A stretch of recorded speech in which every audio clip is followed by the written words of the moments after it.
Smeb is another thing that Jin Air will have to have happen for them to pick up a match victory.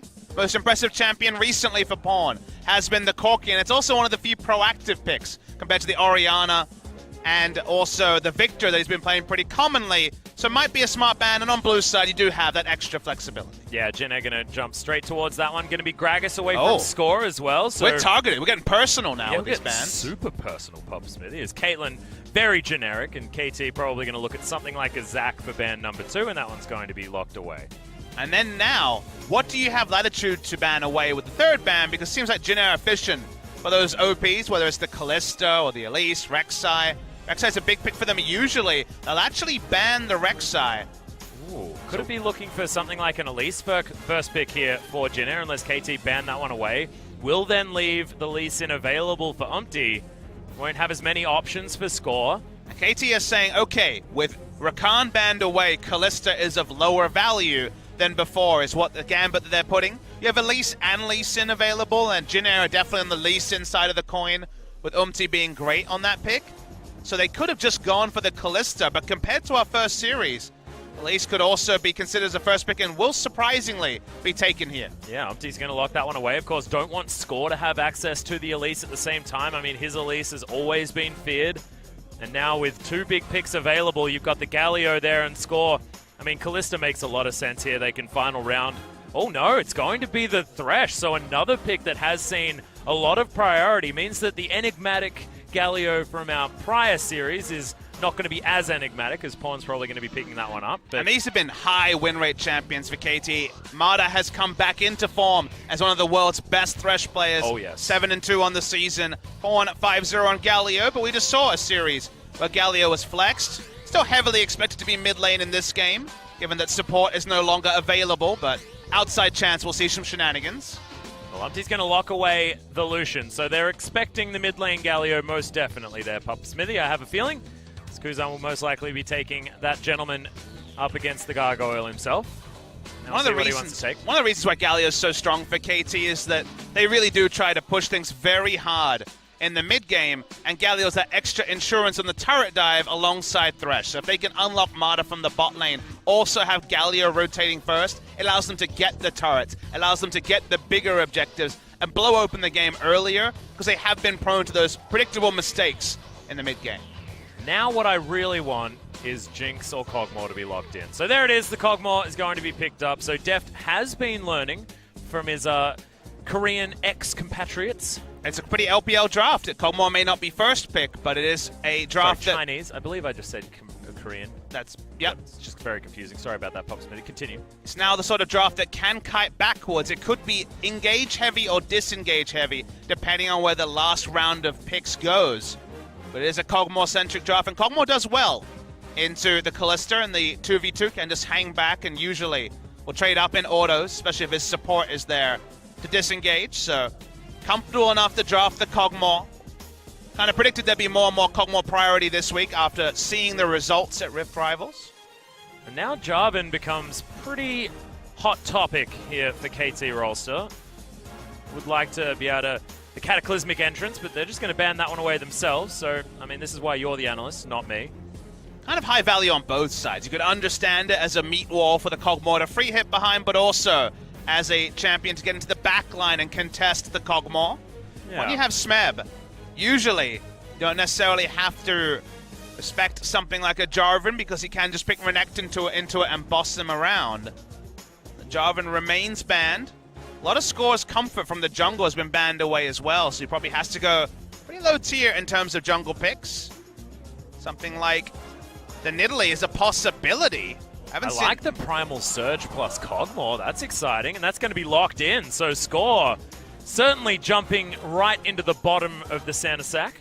And it's the second Nidalee we've had by any player in the summer season of the LCK. First was Songwon, it was a defeat. So much of it on the ladder, but much less of it in practice. So we do see the Nidalee here.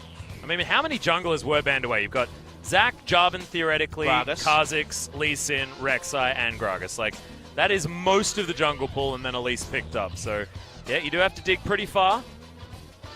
It's ostensibly a Gnar blind pick on the side of Jin Air, which You start saying the Y word and getting Yasuo excitement, and Trundle now actually being considered. But they will just go with the Alistar for engage, trying to have someone get access to the Kog'Maw. And the Fate's Call as well, plus the Headbutt Pulverize. It's like the poor man's Callista Rakan. And we saw it was Martyr and Deft that made that one work out very well at Rift Rivals, their first game. Could just draft the Rumble and lose lane, or look for something lane dominant, which is usually the way we see KT go. Shen is a pick that they've actually played pretty frequently this season. They're 3-0 on Shen. So give up the wave clear and the wave control in topside. Gnar is a really strong matchup into the Shen. And in general, the matchups here are very good on paper for Jin-Air. And KT are kind of saying, screw you guys, we're going late game and Kog'Maw is going to be unkillable. And that's kind of their game plan. This is a very one-note draft on the side of KT, outside of maybe the amount of disruption that a Nidalee can do with her early pathing to try and create some pressure for KT very early in the game. The thing that I really like about this draft for KT is the fact that Nidalee can gank all three of these lanes. As a champion that doesn't necessarily have a lot of crowd control herself, I mean, you've got the Shadow Dash there to get that taunt in. Galio's got the Shield of Durant to also have himself a taunt, plus the knock-up with Justice Punch. I mean, there are opportunities to get score in amongst it if he wants to get there. It's just really hard to itemize against a Gnar as Shen. You have to deal with physical and magic damage. The Hyper gets a lot of value.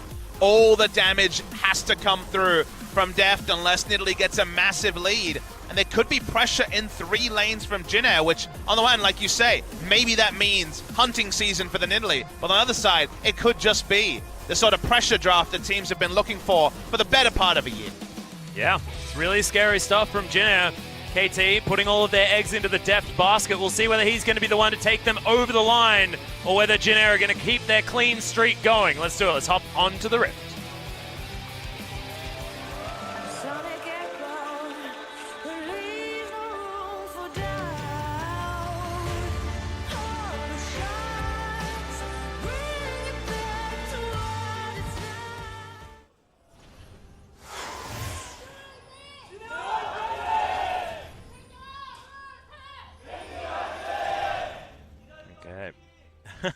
KT fans out in force this evening. Jin-Air fans in full voice as well, and they should be. A lot of the stats here are surprisingly close between Jin-Air and KT, which if you told me that in the spring season, I wouldn't believe you. KT #1 for shortest average game time at 35 minutes. Hello, Western fans. But Jin-Air, they have short games too, Atlas. They're #3. They're only 35.4 minutes on average. And that's in comparison to what, like 50 minutes in the previous season, you know? It was right up there around 45 at times, so yep, you're correct. Jin-Air and KT both have the lowest deaths. KT is #1 for early game gold differences. We keep banging that cowbell. It's so good. It's so good. Oh, no wonder Alice is making a resurgence. He's just got the best skin. If only we had ever. Lee Sin with his bell. Oh my goodness. Are you tilted yet? He asked Pawn. No, not ever. Spectacular. Okay, Pawn's just going to make his way back to the mid lane. He's had his fill of cowbell. We haven't. Who's tilting who, Atlas? Oh, it's definitely not me. If anyone's tilted by that, that's just crazy. Kuzan and Ixu looking to disrupt over here. Score with a pounce. He's going to be able to get himself in there, but piercing Light does a lot of damage to score. Yeah, steal away 2 of the little raptors. Doesn't actually hit level 2 from the camp, even with the big raptor involved. Bit of a disaster. There's the extra damage for the Boomerang. Doing a bit of damage and work to Smeb. Yeah, because there was no deep vision, they were just kind of able to walk in pretty comfortably and get that little advantage. Just again, looking at the stats. KT, predictably, they have the best early game.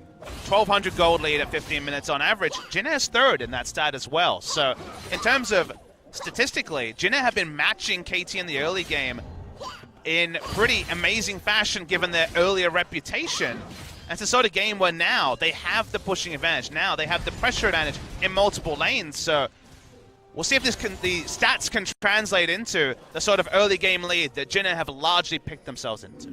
Especially now, you can see in the mid lane, Pawn getting shoved in by Kuzan, meaning that Umti can move himself to the other side of the map if he wants to, and Pawn, whoa, Justice punching his way in. That's dangerous. If there's another round of spells, he's dead, has to use the flash. I feel like if Kuzan had have actually used the Relentless Pursuit forward, he probably could have It's going to be too late. Oh, very close. So Umpty gives up his position.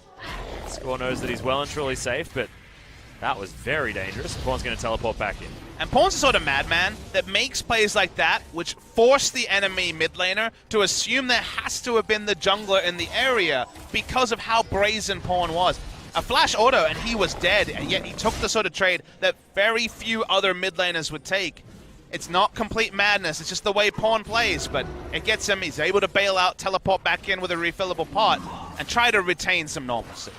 Oh, now you've got KT just slaughtering this bottom side of the map. Of course, Alistair not necessarily with any laning prowess.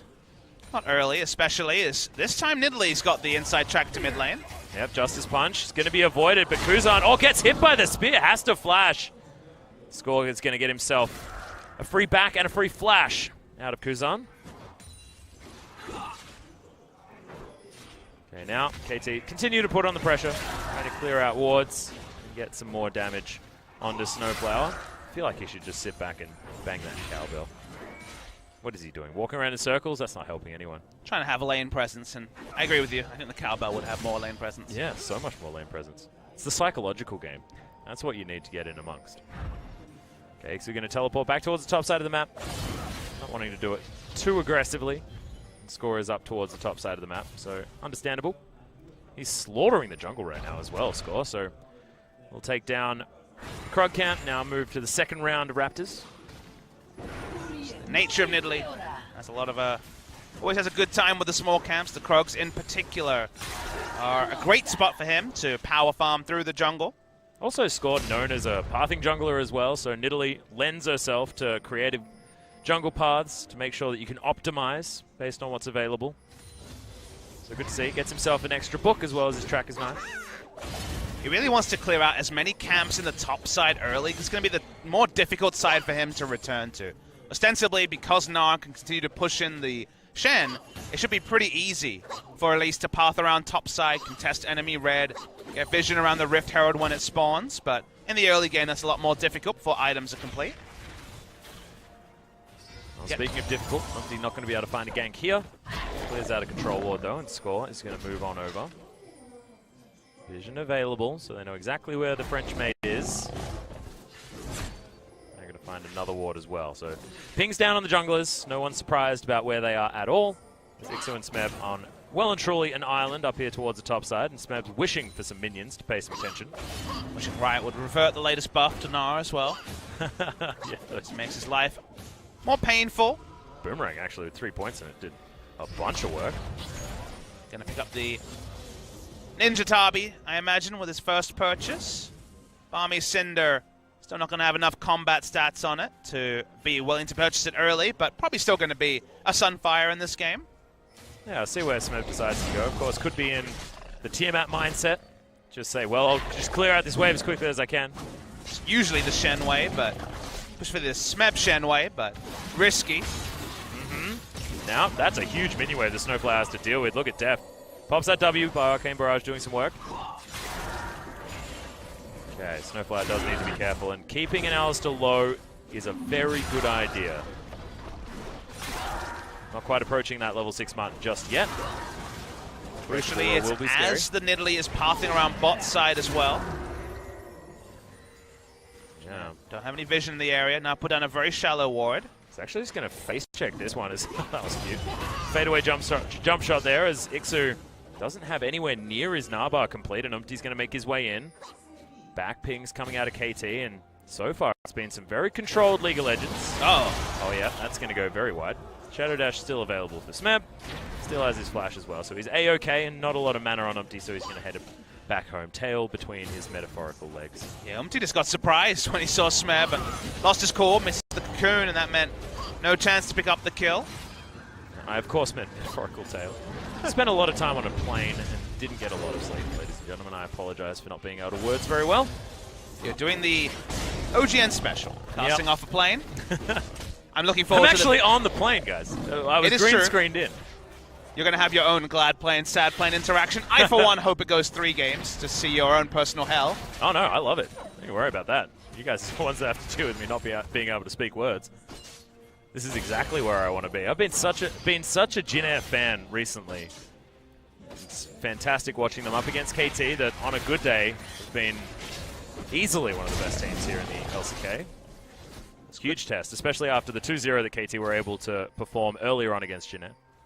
The days have been a bit more few and far between recently, so unfortunately, as the nature when you are a top team, you know, a team involved in those telecom wars, a team intertwined with finals, it's always how good are you lately, and the answer for KT has been struggle streak. Yeah. The Nidalee pick is new from Score, played it in the last meta. Never really a Nidalee expert like he has been on other champions like the Gragas, for example.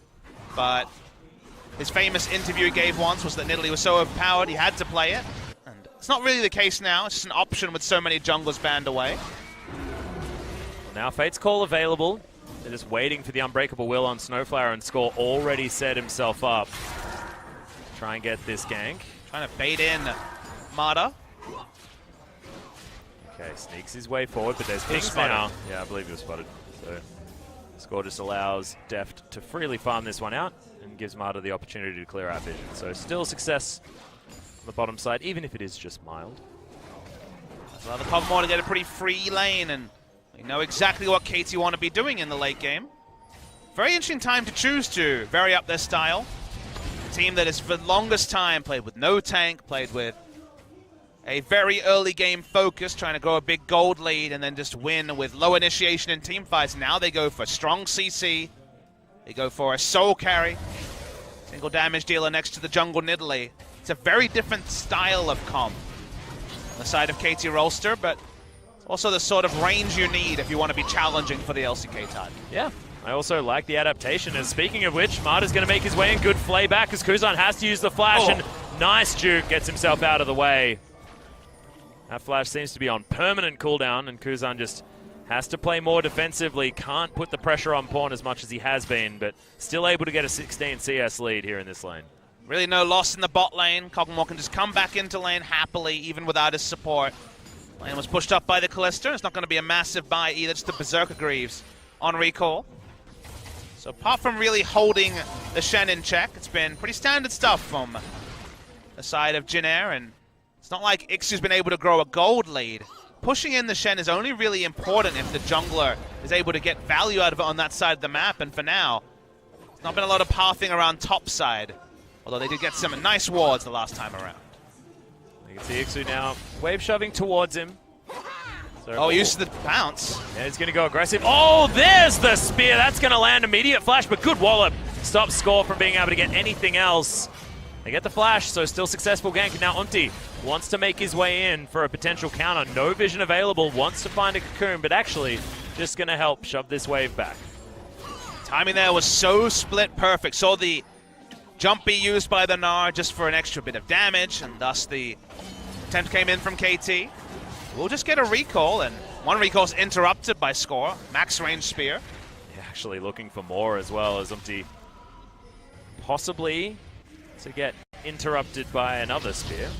But no, Score's just going to go back home. And a teleport is going to get Ixu back towards the top side of the map. So Pawn making his way down bot. We'll see whether this tower falls as Teddy's chucking a lot of spears at it. The goal here from KT Rolster is to very early rotate Deft into mid lane to allow Mata to roam. And given his prowess on the Thresh, that shouldn't be a big surprise. What this does is it basically guarantees that Deft will get free farm in the mid lane. And a matchup that people might remember from many moons ago was that Kog'Maw into Lucian actually had a really good laning phase because of his extra range. You know, was happy to dart back when Biocane Barrage was on cooldown. Just laning mid lane against Lucian, going to be pretty happy. And again, unlocking both a Galio and a Thresh on the map is the reward for KT with this early rotation. Yeah, it's going to be Kuzan. Ardent Blaze picks up the Rift Scuttler as well. That's pretty good. Managing to kill that guy with a spell that does about 30 damage is pretty impressive. Now, here's the rotation once again. So Jin Air doing the very best they can to try and get the Lucian versus Galio matchup. Pawn still has a teleport, so it should be easy for KT to try and get an optimal lane sorted out for themselves. And worst case scenario, you get 2v2 in the mid lane. It's a shorter lane, so even more safety for Deft to farm. And Galio's always going to be a happier side lane than a no-teleport Lucian. So, in terms of lane assignments, KT really happy with that. It's on Jin Air to make plays, bot lane. Yeah, okay, so Runic Walk is just going to make sure that he doesn't die. Winds of War clears out the wave, and Pawn pretty happy down here towards the bottom side. Kog'Maw is about the safest a Kog'Maw could ever be. Consider that he's mid lane with a Thresh, so a short lane. He has Shen ultimate and Hero's entrance to bail him out if anything goes wrong. And he has a Nidalee just poking around trying to be a battle ward. So it's basically that's guaranteed Kog'Maw hits his items on time move here from KT. Yep, it's the guaranteed deft tilt protection. Making sure that they're all in on that one as Score. Aggressive. He's going to be able to easily land the spear after the taunt. They're looking for first blood. Good cute bounce. But that's going to be the autos coming out, and the red buff's going to be able to do it. Score picks up first blood all too easily for KT. A sort of play that's most easy when you're able to push up your ward line early because your support is already in the mid lane. Double control ward around the area meant there was no early information for Ixu. He goes down. So people are reacting here. Already the turret low. Yep, Score just using that Primal Rage, getting himself a bit more attack speed. Primal Surge, sorry. Primal Rage is a very different move. And then Galio can display the push in bot lane. Yeah. Still up against the Lucian, so not exactly best times, but very close to his Frozen Heart. He'll just be getting towards that unkillable status. I feel like as far as early games are concerned, it's very different from what we normally expect from KT, but exactly how they want it to go is now Smeb's just going to get murdered. Dove underneath the turret. There's not a lot of respect given to Jin Air, and not a lot of respect given to my point as well, which was destroyed by that particular overstay. Well, it was a Tiamat Ninja Tabi Shen, so he did actually choose the path of clearing the minions under the turret fast, not the path of tanking up a Elise who had a Runeglaive already, or Runic Echo already. So, just disrespectful from Smeb. Died for free. Yep, a little bit silly, but is going to respawn, and could theoretically go for a game. Looking for the all-in here with the Shen ultimate. Yeah, threads the needle, and there it is. Papa Smithy, you're exactly right. Bit of a jump over, good position of the minions, and he does get the taunt. Marta turns up, just wants to get an auto. The play's in there, and Smeb is going to get the kill. Donates the assist over to Marta, who's in the right place at the right time to get that. Yeah, perfect waiting game from Score. Hit the spear as the Shen ultimate could come through. Proactive play with the Shen ultimate like you like to make is Pawn bot lane, going to get dived. He most certainly is. That is going to be turrets traded. First brick going over to KT, I believe. Actually, no, I think that's Jin Air. Yeah, Jin Air. Yep. By a hair's breadth, but enough to get the gold lead, like you mentioned. In all this, remember that Kog'Maw is happily free hitting in mid lane. Yeah, farming things out. Kallista's going to make her way back, but it's going to cost them 2/3 of the turret's health bar.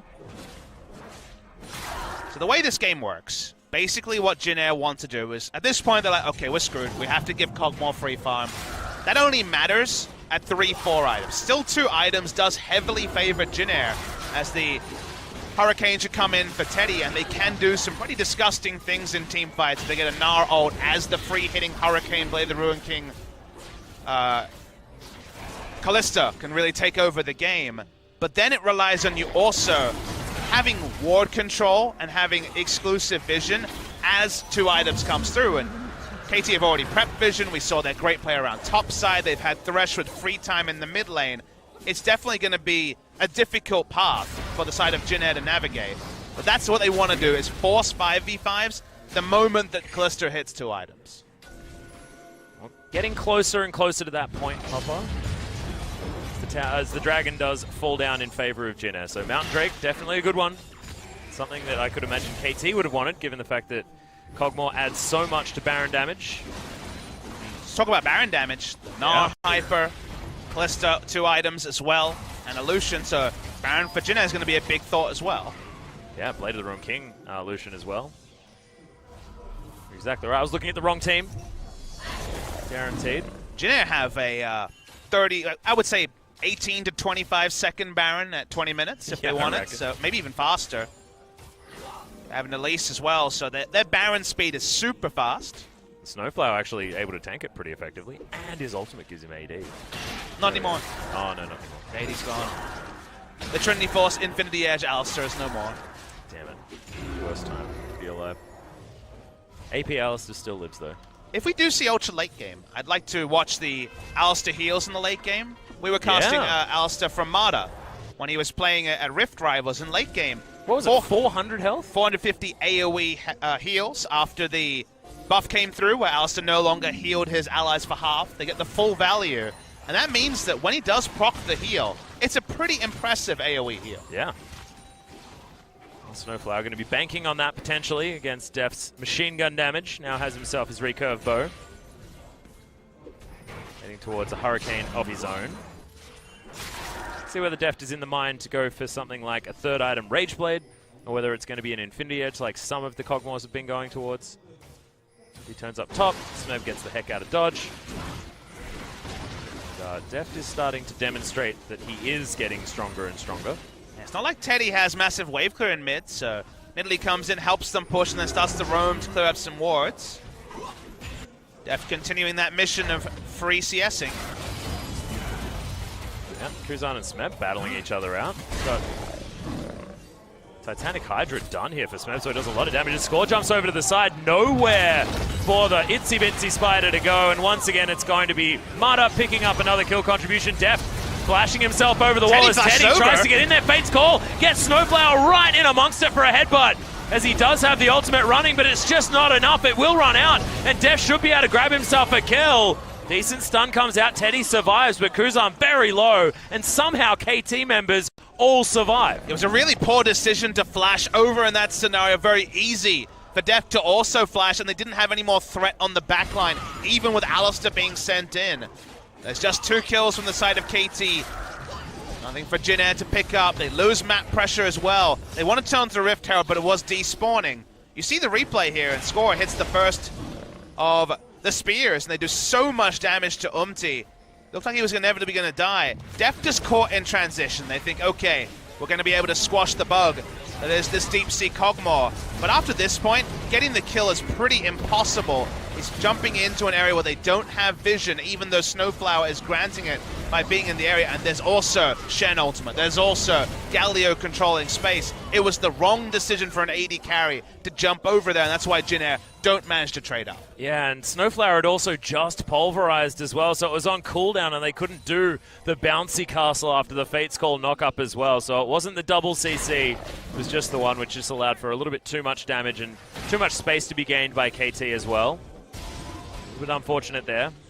That combination should work more and more as the game goes on, and especially as cooldown reduction is built by Snowflower as well. What of Ages, the new old build, I guess, for the Nidalee jungle. When we were seeing lots of players, for example, Cuz hitting close to rank 1 with the Nidalee jungle, it was the Athene's Unholy Grail into Lichbane was actually the build that was pretty common, but it feels like Score is going for a tankier build to not get bursted down by a Gnar ultimate. Cogmore, he's probably going to be the one receiving all the shields and peel, so it's more likely that Nidalee's going to be caught in the crossfire. Yeah, do you feel like Score might go towards an Athene's Unholy Grail just because you can be helping him out a little bit more due to the fact that he does have the Primal Surge? I think it's definitely possible. It's so low magic damage that you're not really getting any value out of the magic resist, but the extra healing is always something that Nidalee has craved, and cooldown reduction too. So it's not going to be a rush necessarily, but option to go there later. Ooh, Ardent Sense in Italy. You say it with a bit of facetiousness, but it's a possibility. Yeah, I'd like it. And actually synergizes well with an Athene, so you could go both. Whoa, sky's the limit. And that's going to be a brilliant hook. Uncapitalizable. Was a bit of a stretch. I saw you shake your head down whether that was a word or not. Yeah, I saw you glance over saying, what the hell was that, Max? Okay, but this game is incredibly even. It's exactly what we wanted from this series. Deft playing pretty far up here in the mid lane. Taking a bit of damage there as well, but another spear. Shows that Score has certainly been putting some time back into the Nidalee. I mean, items to me is the real interesting thing in this game. It's not really Kuzan running at pawn. That's probably not going to work. Right. He's going to taunt him up, Justicely punch away. Because the items that Deft goes here is actually not necessarily uncharted territory, but there's 2 different schools of thought in what you can do. Ooh, early Rage Blade. It could have been, I was thinking Hurricane into, for example, Rage Blade. The thing about going Rage Blade is it means that your 2-item spike is actually pretty insane. It's not Callista. but it means that you're online earlier. Or you can just say, let's just hang back, play defensive, go Infinity Edge, and then hit the spike at 3 or 4 items. So the Rage Blade is what I was going to speculate about. And it does seem like it's going to be the earlier Rage Blade to just come online early and try to spike Jin Air at basically every point in the game. Yeah, the 2 nicer components as well already completed, so Def probably looking for the recipe completion and the Blasting Wand on his next back. He'll have a fair bit of money. He's used a lot of his mana to take down minion waves, so should be nearing that Rage Blade relatively soon. Teddy definitely has the gold for his Hurricane, but no item buying time. They're just going to be following the cow around. Probably feels pretty good about that, you know, as far as the cow population. They've been herded for so long, and now they're the ones doing the herding. If we could listen in on comms, the herding is largely around Baron. It's about getting control wards around Baron and always having that lingering doubt that Jin Air with their Mountain Drake and their team comp are going to be turning on to Baron. That's basically the sort of paranoia that Jin Air feel like in this point of the game will influence the positioning of KT the most. And with the Baron damage we already outlined, that part is certainly true. Smeb's surprisingly rotund, but that's because Ixu's not at 2 items yet, so Black Cleaver not enough to shred down the now Randuin's Omen Ninja Tabi Shen. Randuin's Omen Ninja Tabi and the Titanic Hydra as well, so has his wave clear, has his defensive item for dealing with the Gnar. He's feeling pretty good, and he's only about 10 CS shy of where he's at. If you have a look at that scoreline as well, Smeb will be ahead in gold, so nicely done by the top laner of KT. And we've hit our go button. 2 items now on the Kalista. I think relatively, Jin Air will never be stronger than right now, but it might not mean much. Here we go. Yep, they're looking for it. Pounce is going to be available as Ixu makes his way back in, and Umpty, undiscovered. But it's not going to be the overextension for KT. Bloodthirst being held onto. I like it. Reserved play, not something that we come to expect, but certainly something that you want with a composition like this. There is that Rage Blade, so 2 item spike of his own coming through from Deft. It's only single target, but it will rip through basically anyone on the side of Jin Air. No armor items picked up whatsoever, so there's not a better time that you could have the Rage Blade. Yeah, not a lot of magic resist at the same time. To be honest, there's an old magic mantle that Teddy's going to be building into that QSS, but Deft can keep that passive up. That Blade of the Ruin King will be tearing through the members of Jin Air. Jin Air now caught in a couple of thoughts. They're going to have Gnar go bot lane because he doesn't have a Rage Bar. Galio's off the map. Shen has the ability to join at any point. Choosing your fights as Jin Air. The next one should decide the game, so you can understand they're waiting for the right moment.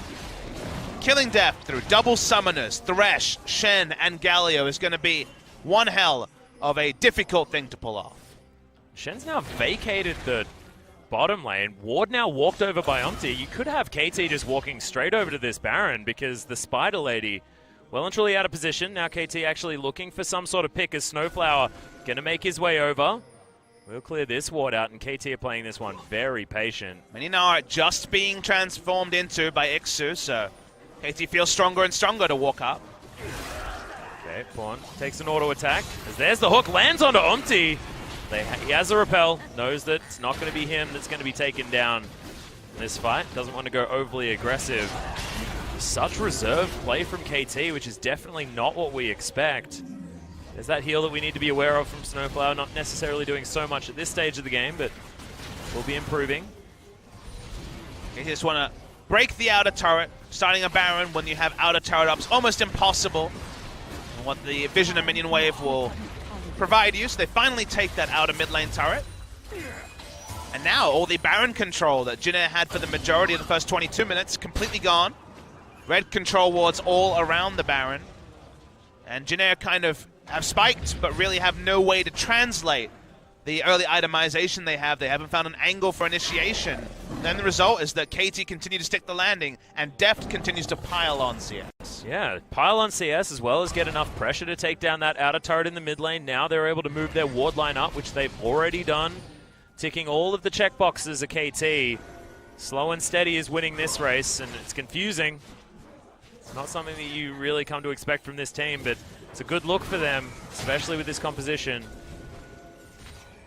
There is nothing more cool, Pub Smithy, than teams that can play multifaceted League of Legends. Oh, I mean, it definitely feels like the Matthew McConaughey in True Detective moment, where he had been in the romantic comedy his whole career, and he was like, look at my range, I can be dramatic. Yeah. And now it's KT, who had played early game all year. And if they're going to follow him, if they're going to follow Matthew McConaughey's career as far as trajectory, it goes well. Oh, it goes so well. What a good story. Fantastic. Although I did like How to Lose a Guy in 10 Days. That was one of my favorites. As Mata, he's actually taking a large portion of his health bar and damage. Thankfully, Primal Surge is there. As the Baron, it's going to fall. The Rend is going to take it out. Fate's Call comes in. They want to keep this fight going as Deft has to kite his way around a Snowflower. Not exactly the best headbutt. Now Deft is going to be able to control this one. Mata eventually falls down. Heroic entrance is going to get Pawn in there, and Deft is trying his very best to get this one working. Ixu taking a lot of damage, but Deft gets knocked up. So much damage! And now KT have started to pile on. Teddy in trouble. Smeb with the autos wants one more. Ixu, he's now going to fall down, and that's going to be the ace. Triple kill comes in for Smeb. And that's going to be that. Just utter madness at the end of the fight as Shen, of all people, is able to clean it up.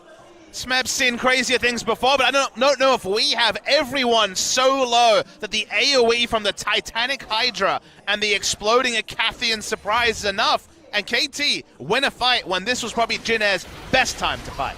We start the replay. Jin'e pull the trigger on the Baron in for it with complete understanding of KT. They rush it down, they have the Callista, they get the secure, and with this, they get a nice initiation onto Deft, but the headbutt, it was buffered early and actually gets Deft to safety. The fight could have ended here. It was already 4v5, but they're feeling the re-engage because Deft was getting his W cooldown back up.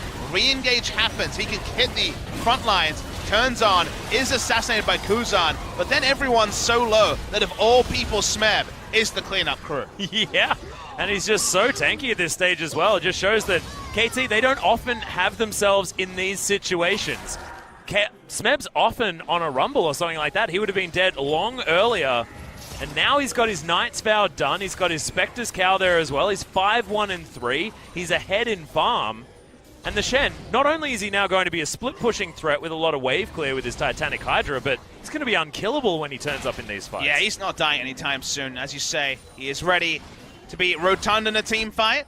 Deft's still not going to play with fire. He knows that his flash and heal are not up, so this goes QSS to have even more ability to free hit. Does delay any future damage from coming through on his side. Jin'e have taken the Baron off the map as an objective, so they got the gold from it, even if they weren't able to use the buff to any great degree. So the Baron buff power play pretty much on the embarrassing side. As Score decides to really go for the alpha move. Yep, that is some swag ward removal. Jin'e possibly could have even capitalized on that one, but unfortunately put his tracker's knife in the wrong spot. Instead, there's an hourglass there. Oopsies. But he went for the Zhonya's, didn't go for a funny cup or an ardent sensor, whatever that is. I like calling the Athenes a funny cup, but I don't actually know what an ardent sensor is. Haven't studied the picture enough, I don't think. As Mata is taking a full culling, Stand United has to come in. So many shields, and that's the hook that's going to land. Smeb right in there as Score's the one that picks up the kill onto Kuzan. Teddy trying his very best, but he's slowed. Look, he just can't really dance this one out. As Ixu in the backline, like you were talking about, but Teddy just can't get the damage this time. The flash! Oh, the immediate QSS, and Teddy now trying to turn it on. There's going to be Snowflower falling, but it was very, very close and Deft. Now at full health, they're able to pressure down this inner turret. Yeah, KT are able to fight front to back. That's the thing that Jin'e is struggling to do, as their front line does get mown down by the Kog'Maw. Gnar coming from a fight is only important if his Mega Gnar is on point. It wasn't. He was still channeling it as he got chunked out by the Kog'Maw. The KT play through the front, take the inhibitor, and they can back away. Yeah, this is the KT that we expect, the KT that knows exactly how much they can take after winning a fight. Deft is angry right now. Doesn't have a lot of mana, but was almost able to kill Umpty. Xu trying to turn this one around, but yeah, KT now with double Infernal Drake, and they take down the inhibitor in the mid lane just after a better skirmish. Frontline just a little bit stronger on the side of KT with the 5-1 Shen, 5-1-5 Shen. Goodness me. Yeah, if Shen can isolate Callista, there's no amount of damage the Callista can put out that actually kills the Shen. And this is with Mata dying instantly. So it's a 4v5 to start, but Ixu doesn't contribute anything, and Pawn and Smeb in the front line. Look at Teddy, who's putting as much damage into them as possible. There's no Last Whisper yet, there's no Mortal Reminder yet, or Lord Dominic's Regard, which he severely needs. And then KT can finally just open up. Def no longer has to deal with positioning, just looking for closest target. That means he's able to mow down the remaining members of Jin Air. And now he's able to pick up his Runan Hurricane as well. Remember, he had just a cheeky dagger. Now he has that full crossbow. So even the AoE has to be well and truly respected, and his wave is very fast as we have a look at it towards the top side of the map. This is a frightening Kog'Maw now, and that's the Athene's done for score. And we saw him in that last fight. Actually, what I really loved is that Marta falls down, but Deft still has the buddy. The Nidalee's still sitting there, giving him the primal surges, making sure that the Kog'Maw is always buffed up and healthy, and able to just move forward as a mobile artillery. And we kind of sound farcical because we're, as a colorcaster and a play-by-play, being surprised at KT playing Protect the Deft. But that's what they're doing. It's just a strategy that KT, with this lineup, has never used in 2017, even though it was a famous Deft strategy in 2014, 2015, 2016. It hasn't been the way in 2017. They haven't played around Deft in this way, largely on Varus and Ashe and utility. But yeah. KT varying their speed, playing a lot more defensive, relying on much more sound shot core instead of we must do this, otherwise we won't be able to win in the late game. Now they play the controlled side, and it's pretty heartening to see that going back to an old banger, which was Protect the Deft, works as well. I think it's absolutely fantastic. I mean, if we have a look back to sort of one of the more famous series that Deft has been a part of, was when Pawn was playing the Morgana in Game 5, MSI 2015. I know it's stretching, but I mean, that was utility being picked up elsewhere on the map. It's funny, it kind of makes you smile that KT went to Rift Rivals, they saw teams playing around a Kog'Maw, and they were like, wait, we can do that also. We've got like 40% of that team, so we can just do that again. That'll be fine, right? Well, certainly something that they seem to be warming to like they'd never stopped. It's like us heading back to Sydney, Papa Smithy. Just felt like we'd never left. Hey, if this means that Def never plays Jhin again, I'm happy. Thank goodness. As long as he plays Jinx instead. Maybe he just got the wrong name. He gets cocooned, doesn't actually panic QSS or anything like that, and primarily surged back up to basically full health. A lot of buffs to Nidalee heal over time. Means that it is irrelevant in this particular regard. What will Jin Air do? They need to find a way to wombo. Ixo needs to come up with the monstrous Mega Gnar to answer this game, but Smeb's on the prowl, interestingly. He has his flash available very soon. Oh, Hook was looking for Umpty to walk down. Cute little fake out. Living Artillery is going to spot out the members of Jin Air, but they have possibly caught them in transition. Remember, there's a heroic entrance, and there is also the Stand United, so there's a lot of abilities for KT to reconvene. There's also an obvious time period for KT to wait, watch out the Mega Gnar, and now count up the relatively 30 seconds before Mega Gnar will be able to be completed, and 15 seconds till the Rage Bar will start entering, and now they can walk up. This is the time to walk up for KT. They don't have to respect the Gnar at all. Yep, the old Gnar minigame. It's one that we forgot to play while he's been out of the meta. Now one that's a lot more relevant. And one that Cuvée demonstrated you really need to pay attention to, because some of his teleports were outstanding, but it means that you have to be in a lot of control. Ixu now building it back up, as you can see. Yeah, Deft down to about half health, but Primal Surge is silly. That's a bit busted, Pop Smithy. That's the Athenes also coming through. That wasn't just the E-proc. Doesn't heal that much. Nope. Okay. Takes a little spider, and we'll take the Dark Passage. Turn on to Baron is something that Jin Air have to respect, even if on paper it's just Kog'Maw for Baron damage. They sweep away the ward. Jin Air definitely have the memo on this.